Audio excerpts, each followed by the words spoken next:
okay, affiliates are coming, for instance. Maybe that's a good place to start. And then like maybe anything else that you can give us if you can. I know you don't like to say much about what's coming, but affiliates, video. What about Skool games changes? Skool, yeah, changes, like what your guys' plan Yeah, is. some updates to the Skool games. Probably some new playlists on the cat. Memes. Do you want to expand on Skool games changes or not? Well, it's not 100% yet, is it? I mean, I think it is, but sometimes I change my mind. But I'm pretty sure. I'm curious. No, we're thinking about doing it over 90 days instead of 1 month to stop the pump and dump. Well, you could still pump and dump, but you wouldn't win. You'd have to have a massive pump. Well, yeah, you would have to pump continuously for 90 days. You need a good spine for that. What's up? Does that mean that churn comes into play Yes, now? that's the other reason, is churn factors in then. So if you have good retention, you shine. What else? And we're thinking of so doing it over 90 days and then even doing different categories so that non-business has more of a chance to win. And then having good prizes. I mean, we've got these awards. Yeah. Does that change the frequency of, I guess, in-person events? Yeah, there'd be 4 a year instead of 12 or 10. 11, yeah. And they'd be a little bigger. Yeah. But I don't know if that's a bad thing because there's almost overwhelm with the recordings anyway, right? Yeah, of course. Yeah. What do you guys think of that? I mean, would it always be 90-day terms? Unless it sucks and we're like, well, we need to change this. Could you do maybe 60? Like, I mean, I'm not even joking. Like, if you really that's a think about it, we long-ass could time. do 24, like 76. 5 years.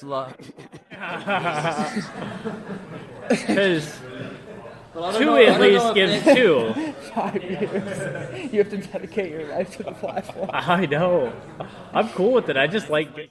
I don't know if that's the thing we should be innovating on, Of the duration of the. So think about it like this. So the benefit of this is that for who you guys, half of you guys have won before, and so the only way that we could like even get you guys to compete again was to like open it up so that everyone could compete for the Season of Madness. But on a 90-day cycle, if you have a starting point and it's all based on growth, then there's no real advantage to being GOAT when you start. If you start at $200,000 a month, you're still to win the games. You got to get to $300,000 a month or $400,000. But I think this also, if it is every quarter, which is the plan, it solves the problem that you dealt with, which is like you're like, I made $40,000. What's the meaning of life? And so he's like, I just wish there was a game beyond the game. But this then forces you every quarter you're baselined. And so now it's like, okay, you're at $100,000 a month. If you want to win over the next 90 days, you got to grow there, which means that's how churn gets factored and how being a bigger player is nullified. So you might have better starting revenue, bigger infrastructure, but you have to deal with churn. If you're at 0, you don't have any infrastructure, you don't have any of that stuff, but you don't have anyone who's churning away. But again, in 30 days, anyone can pump it up. Over 90, it's like, it's more of kind of how business works, which is you're not just like running a promo and then just spiking sales. It's like you're playing to win. Yeah, would it still be 10? 10 winners? No. I mean, 6 categories, top 5 from each category win the one day. First place from each category, $100,000. Each category. Yeah. So then, fitness will have their own piece. Where's Petra? And get this, affiliates is a category. Yeah. Right now, like the number of like 5 person on the affiliate list is like 1,000 a month. I'm curious what you're experiencing right now after being like, affiliates get $100,000. Yeah, because do they need to be an affiliate to Skool itself, or? Oh, this is for Skool affiliates. Yeah. Who's more likely to refer Skool with that? Yeah. I hope that's what happens. That is the point behind the incentive. Yeah. We'll see. Everybody in real life gets a group. Anybody I meet. Dude, you need a group. You could do a quarter over quarter Drake, and then whoever hits all 4 quarters, there's a. Even if someone wins all 4 quarters? Well, like, so in the past we used to do like, hey, 20% growth quarter over quarter, and then so some quarters, if someone that really do well, planning the business correctly, would win all 4 quarters. When some quarter, people that don't do well, they might hit 2 out of 4.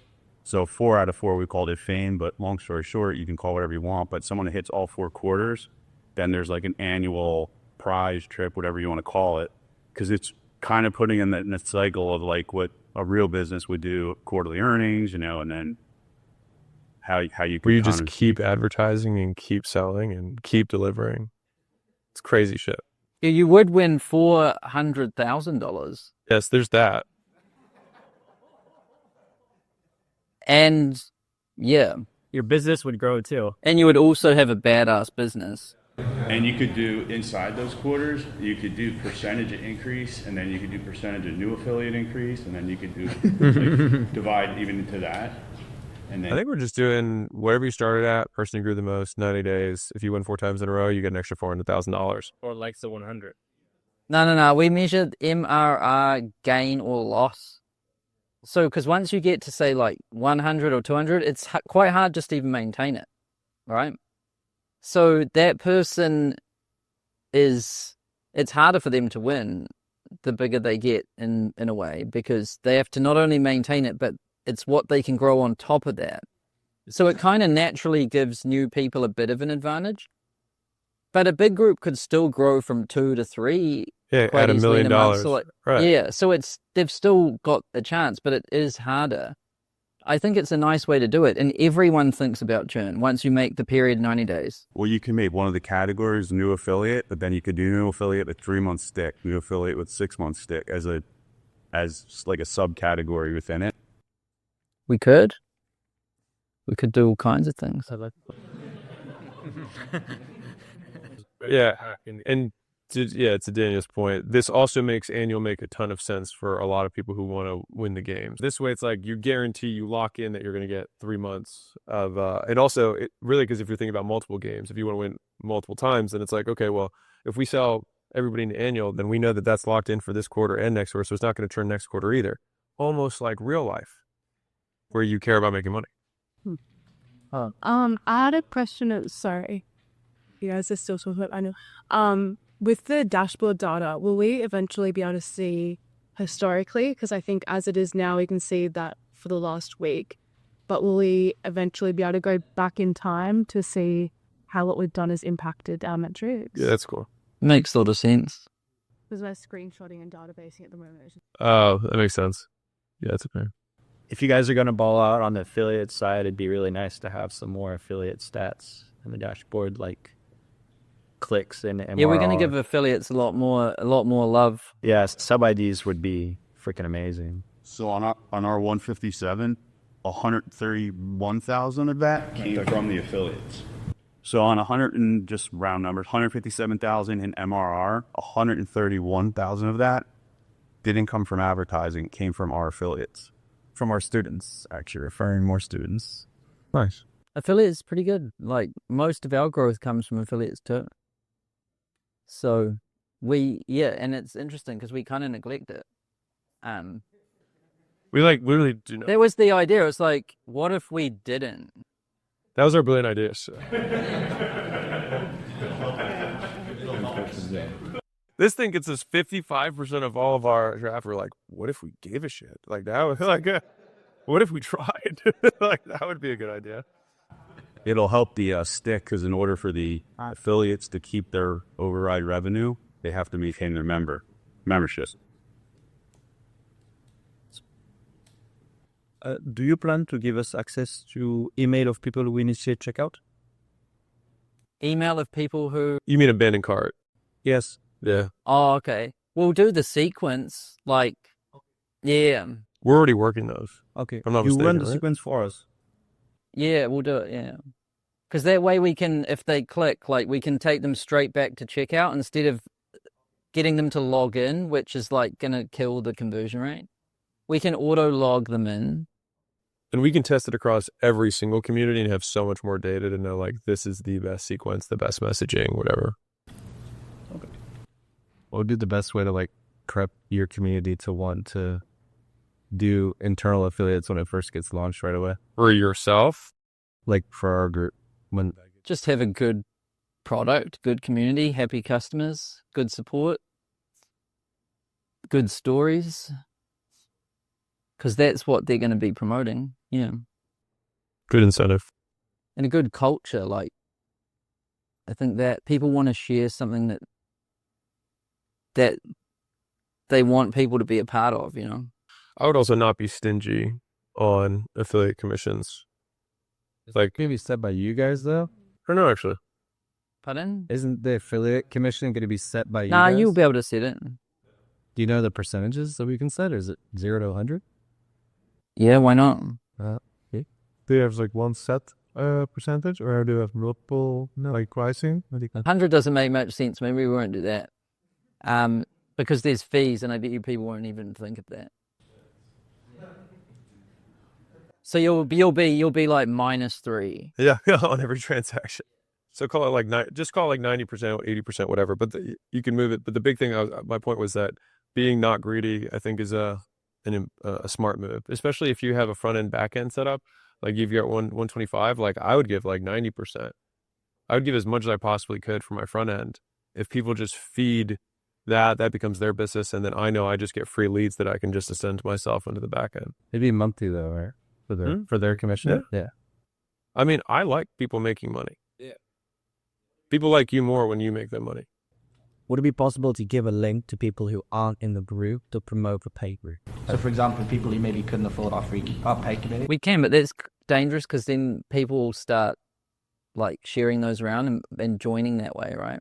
When someone can get an affiliate link without being a customer, then everyone will just share those around and everyone will be an affiliate referral. So you're essentially offering a coupon code. I mean, is that what you want to do? Monthly. What? Modify your monthly then, I guess, if you would assume it. Right? Instead of like 150, it'd be like 225. Imagine if 50,000 people just shared that a person to the left. It'd just be free getting 50,000 free people. Well, that's like a coupon code. Yeah.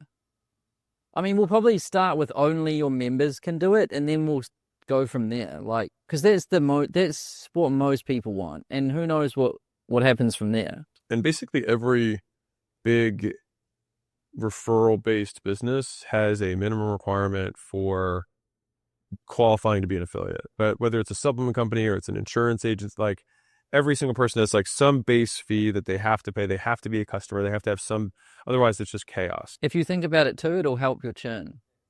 Because I still pay for Kajabi.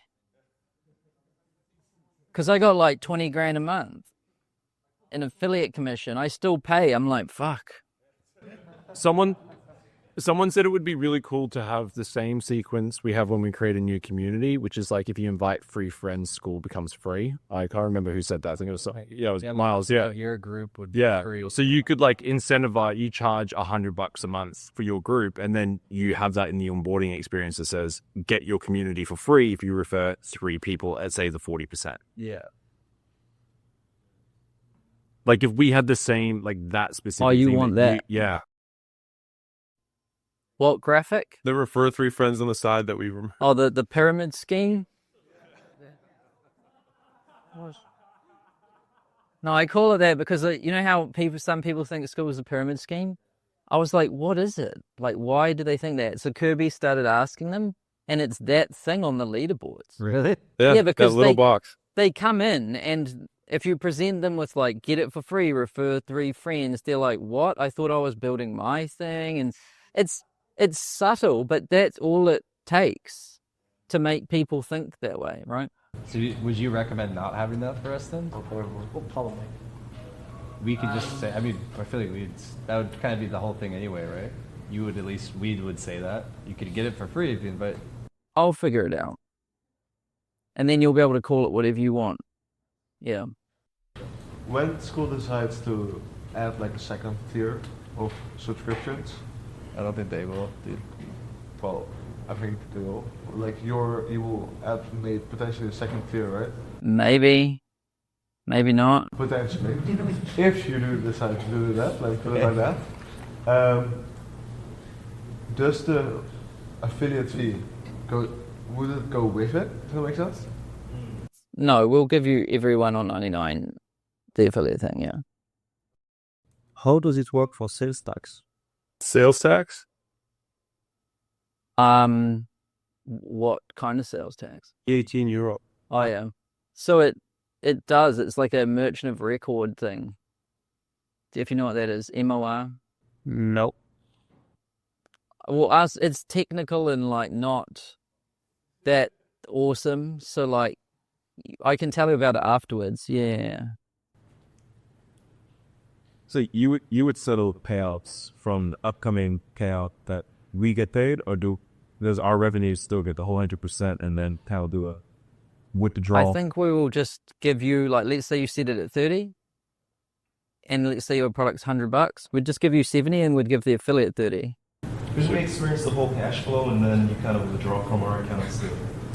No, he's saying not that. It would be like you wouldn't see a deposit and then withdrawal. You would just see a deposit.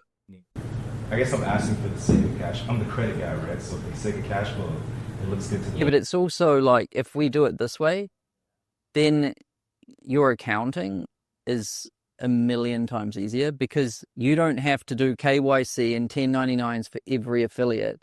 Your accountant's not going to ask you. Imagine how many payouts there are. You'd literally have to have an agreement with every single person. So we can do that centrally and then automate the whole. Like literally, this like is good. Your accounting with Skool, you get 4 line items of income a month, weekly payout, and that's all you need to do for your accounting. That's so easy, right? And if you saw what we're doing in the background, there's thousands of like millions even of transactions and tax calculations and 1099s and account balances, and like it's insane. Like Prestige Labs, which is the supplement company, it was all affiliates. And so we had different taxes in 50 states on physical products, different payouts, like 1099s and K1s or whatever, to each of the 1099s in every single state. And that had to be manually done. Just absolute nightmare. Same thing with Alan, the software company had. Like everything was, it's not, you don't want to do it. There's a reason that like almost like so few businesses actually pull it off. It's because it's very powerful, but very complex if you want to do it legit. Yeah, affiliates are good, but they suck to do. So like most people don't even do them. But if they were easy, yeah, then it would probably work really well. And when it comes out, I would strongly recommend giving away a ton and just having a business model that factors in that, so you can just sell other shit on the back end and get free leads. All right, we feel good about the affiliates in the future and the future games. I think that was somewhere. Here we go. Who's paying a lot of money for bandwidth, like video bandwidth? I think it's a lot, man. What do you pay? I'm paying, I think like $3,000 a month. Right now. Dude. With Vimeo, and they're emailing me like every week that my bandwidth is over. Yeah, upgrade your account. Upgrade. Like, yeah. Just moved from Vimeo because that happened, or that was going to happen. Where'd you move to? Loom? When they catch on, they'll eventually start sending those emails too. Yeah. Have you guys ever considered, because I know a lot of us have groups and we're like, man, if we could just do this in Spanish, we'd have a whole new market. Like when someone registers, they give their primary language, and then everything they would see in that group would be in their primary language. I mean, that's pretty hardcore. If you go on the discovery page, it's like half English, half not English. That's why we want to do languages, like, but yeah, and we will, but that's not translating everything like in real time. Yeah. I mean, I bet you the internet will be able to do that eventually. I just noticed that YouTube started auto-dubbing every channel in every language automatically. Did you guys notice that? That's pretty cool, I reckon. Like, there's some sites you could even go to. It says like either you just drop down I think it's on Google, right? You just drop down and it changes the language on the page. Yeah, but it's not very good, that one. Not yet. Yeah. there's going to be an overlay in the near future where the internet's going to become open to everyone, where like you can type stuff in whatever your native language is, but you're seeing all the comments in whatever your native language is, and you're just responding back and forth, and neither person knows the other person doesn't speak that specific language. Because everything you read and everything you type, like both parties are just going to be looking through a native filter, and like the real internet in between, no one's going to see. Like that's not that far off because the translation service, like the LLMs right now are already so good at translation. It's just the text, the text just has to catch up for like user, interface. But that's not that far. The future. And then maybe like in-person stuff. Like, does Skool have plans for that, or is? Yeah. You mentioned something about like in-person location maps or calendars. Yeah, map. Could you expand on that a little bit? Yeah, so it'd be a map that would globally zooming. You could see people with pins on it, with that of the members, that we pin automatically when they join. For radius, 20 miles. Yeah, we add some noise so that we don't dox anyone. I think it's probably like one of the things I'm most excited about.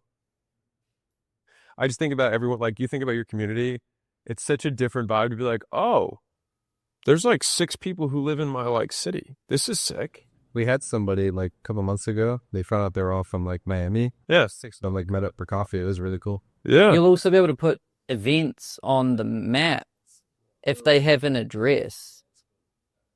And then it'll help you plan where you want to do your events because you'll see where your hot pockets are. I think I'm like really bullish on it. I really like it. And we plan to lead by example with it. So like we're going to build the feature and then we're going to do it. And then I'm sure people will follow. Oh, it's going to be, I'm like super excited about it. I think it's going to help so many people with churn. Like this is a community platform. And so it's about building community, and part of community is meeting people in person. And I see like internet's both ways. It's like, it like remixes the world because you don't know anyone in your area who's into Pokemon, but then you find your Pokemon group for everyone in the nation, and then it redistributes back out, and you're like, oh, there's 7 people here who are into Pokemon, but you're never going to meet them unless you have to aggregate and then disaggregate everything. For us, being brick and mortar, like one of the biggest adjustments to somebody's business to help a barber get to 6 figures is joining the right shop. And so if there's a shop owner in our school that's been trained, they're going to look at that map and be like, I need to go work here. It'll be huge for you. And probably tradesmen for you guys. Yeah. It'll be great. I bet people like ask multiple times. Yeah, it's going to open up all kinds of stuff. It's quite interesting. That's why engagement's really important within the community. That person makes a friend, even digitally, right? They're like, oh, if I leave, I've been talking to John for the past month or 2. If I leave, I'm not going to be able to talk to him. But if that happens in person, even if they don't meet the actual creator, just meeting. It's better when they don't even meet the actual creator, I think. Yeah, if 2 people. A community is the people meeting each other, right? Yeah, and creators are already burnt out, so that helps them out. Is it possible Ryan's like, to get rid make of hormozi? I'm like, all right. Is it possible to make the direct message like you can reply to just like a specific message? What's that? Like, is it possible to make the function like you can only reply to like specific message that you want to reply to? Because now like some people they're just boom boom boom boom boom and it's a lot, and then reply like specific one. Oh, you're talking about DMs? Yeah, DM, direct message. Yeah, I don't know if that's really necessary because only some people do that machine gun thing. Like bam bam bam bam bam. Some people just. I mean, is it really necessary that the reply to thing? I don't even use that in iMessage. Do you? Sometimes. It is like on a thread. Yeah. I don't think it's that necessary for DMs. I mean, I think there's things that are higher priority, honestly. Like languages. Yeah. Yeah, I really want that. That's like one of our mission as well. And affiliates, in the mat, in the video. Yeah. Yeah, with the reply to thing, just copy paste it. would it be possible? Right, I have notification messages, and on notifications you can filter on just this group. Would it also be possible, Larry, for messages? Yeah. It's interesting though, because messages can come from anywhere. I feel like it's going to be more of an admin thing because users aren't going to be getting like hundreds of messages. Yeah. Walls. I was wondering if, you know, like with Snapchat, if you try to take a screenshot of someone's photo that they've sent, the screen automatically goes blank and you can't actually take a photo of the content. If that's something that you would consider introducing, especially because like the free trials are coming out, and I think some people are skeptical about people coming in for free, screenshotting all the courses and then dipping with that really. But there's also the computer, you know, which you can't block screenshots on that for sure. So you can't, like Snapchat's only an app, right? But still you can get another phone, right? So it's still not perfect. You could just lock the course until day 8. Yeah. Or only release the first module or something. Your free trial of nothing. Yeah. Just a feature thing. Are you guys planning to do like course progression type thing where it's like, again, unlocking courses based on them actually going through the process of school, like different modules and stuff? Is that something at all in once? We could. It's a lot of people don't even click the completed button. So it might make things quite messy, I think, and complicated. Just our idea was to create like a certification program within our school, and we wanted to have like an actual proof that they did the thing. So people miss that button. Yeah. And in the community, how do you call that? Those threads, like you make posts, right? And those posts, is it possible to like can lock for only the people who pay for certain course inside the community? It's not possible at the moment. We don't segment the community. We only segment courses and calendar events, but we keep the community open. Yeah, because now like you're thinking, if it be like so great if like some people they buy this specific course, but then it's only like this specific course people they can discuss inside their own course thing. Yeah, that's an easier way to do it. Just create another community. It's like a free group and a paid group. It's like my paid members hang out with the paid members and they speak there and see that paid content. And then the free groups, the other stuff. Actually better to have it separate. Yeah, we got to be careful, you know. There's something nice about how you just go there and it appears and you just scroll down and you click. It's simple, right? Once you start segmenting everything, you're like, where is everyone? And you come there, you go there and you don't see anything. So you're like, oh, it's dead. You know what I mean? It could also help with Ascension too. If they're seeing this really cool chat with this thing that other people bought. I don't know what they're talking about, but oh, maybe I Yeah, we understand that. That's like exactly like how we tell our clients to do it. Like it actually attract people to buy their course, but then they want like some even more private thing like inside that, like your chats. Yeah. I think that the big picture with some of these features is understanding the trade-off. And so it's like, I think we can all see the benefit of it. It's just there's also a cost to it, and is the benefit worth the cost? And so you're like arguing the benefits. It's like, I think everybody agrees on the benefits. It's just, I think that the one thing that matters most is that the community remains a community. If it's not, then it's no longer a community platform. I do know that people want an engaged community, so I'm trying to make sure that that's there. And I also know that when I ask people, I'm like, do you want to be in another group chat? Do you? Depends on who's in it. That's true. I just treat the community feed like a group chat. But group chats kind of piss me off. Because you get added to it and you're getting spammed and you're like, my options are to leave and look like an asshole, or like just mute it. But then why am I even in this thing? It's kind of annoying. I go asshole. Yeah, that's the best way. But it's such a psychological battle that most people won't. So they'll just deal with it and resent everyone. I don't know, group chat's interesting like that. I personally don't, like when I get added to one on Facebook, I'm like, oh my God. I feel like there's two separate types of people. Like we have a Discord from before we were on Skool that was super interactive, all that, and I can't get the guys in that Discord to go to Skool, and vice versa. There's some people that just love the whole thread, the community there, and they don't do anything in Discord. So I almost feel like I don't know, like the group chats would be great for like what she was saying, segmenting it for specific courses or whatever that you have in there. True, but then why not you just use Discord? Because they're the best at that. Because one place is awesome. Just one place for everything. Not a bunch of different apps. There's a lot of people who joined our school that like Skool's like the first like community app that they've actually downloaded and are willing to. You know, they don't want Discord. They don't want a WhatsApp. They don't want extra stuff. I'll throw this out there just 'cause I think it's worth like observing, like the amount of discipline that like Sam uses with product creation and like what is selected to be added. It's like adding something is so costly. Like if you, like we think about adding things to the product or the community, and a lot of times I would say like a common like beginner trait is to just keep adding. But when you just keep adding things ad hoc, it's also called cancer. And so it's like just adding more shit does not make the whole better. You have no idea how easy it is to ruin everything. Craig, you can get rid of the that post that keeps asking for scheduling posts. It's in the free Skool community.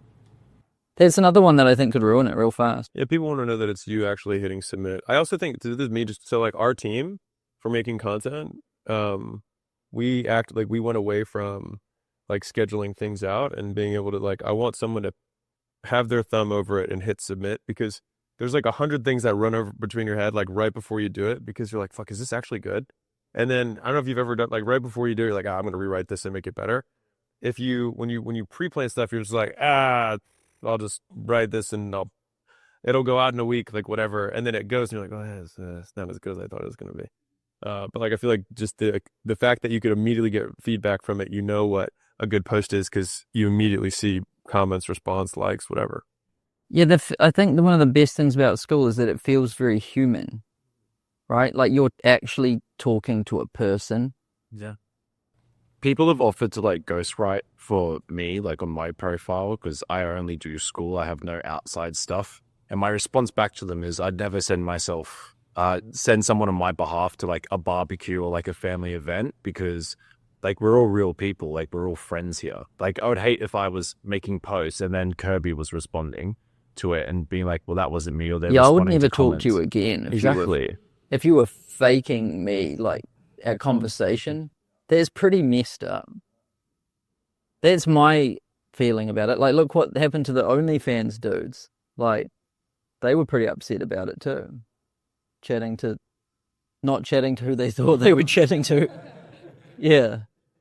It's just weird. It's wrong, I think, to do that. Like, obviously it works, because if hormozi's chatting to everyone, people will be like, holy shit, I'm talking to hormozi. But if it's not actually him, there's something wrong about that, unless it's obviously an AI or something and it's very clear. If you say it. Yeah, if you say this is not me, this is my bot, then it's fine. It's just the deception that's wrong. Yeah, a lot of people think that when I chat or when I comment that it's not me. Like it's only and exclusively me. Yeah, that always happens to me. They ask me a question in DM and I reply, and they say, holy shit, is this Sam? And I'm like, yeah. They're like, it's not a VA. And I'm like, I don't have a VA. And then they're like, who does all your admin? And I say, what admin? That happens a lot. I do like a little voice memo and then they're like, holy shit.